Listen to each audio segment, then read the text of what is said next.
هيا الرفيق الليلي يا ضاقت علي الارض ضاق يسعدني يا شفته اسعد واحد الله يسعده صدره خلي من الحسد والحقد واسلوب النفاق لا شفته بقضيقة الخاطر عساني مفقد المدح مثل العود الازرق ما يمد ولا يساق الا على قرم علومه بالفعول موكده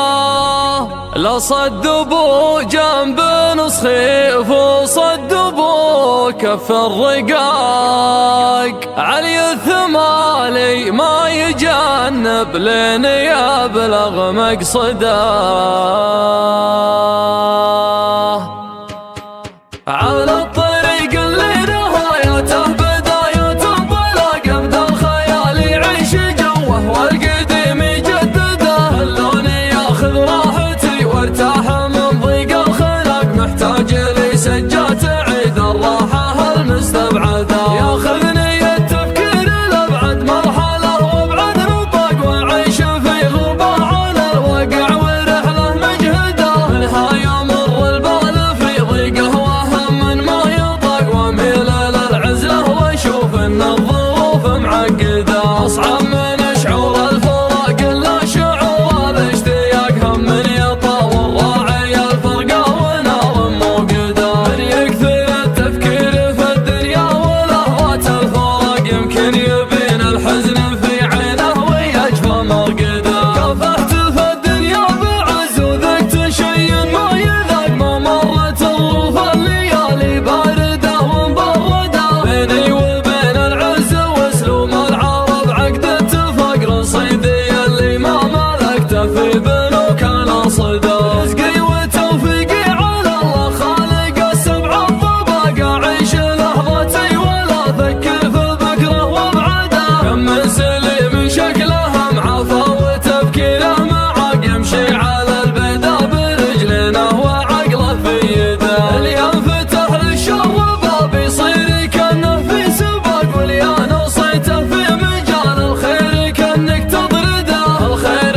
والمعروف ما يجزى بصده وانشقاق على الاقل اليا تجمل فيك احد لا تجحده هيا الرفيق الليلي يا ضاقت علي الارض ضاق يسعدني يا شفته اسعد واحد الله يسعده صدره خلي من الحسد والحقد واسلوب النفاق لا شفته بقضيقة الخاطر عساني مفقده المدح مثل العود الازرق ما يمد ولا يساق الا على قرم علومه بالفعول موكده صدبوا جنب نصخيف وصدبوا كف رقاق علي الثمالي ما يجنب لين يبلغ مقصده اسمر مع اهل المرجله ما هو سريع الاحتراق يوم الاسامي بعضها بالنقور الارض مهدده يكرم عن الهفات والزلات والهرج الدقاق لها نراس تعب الاجيال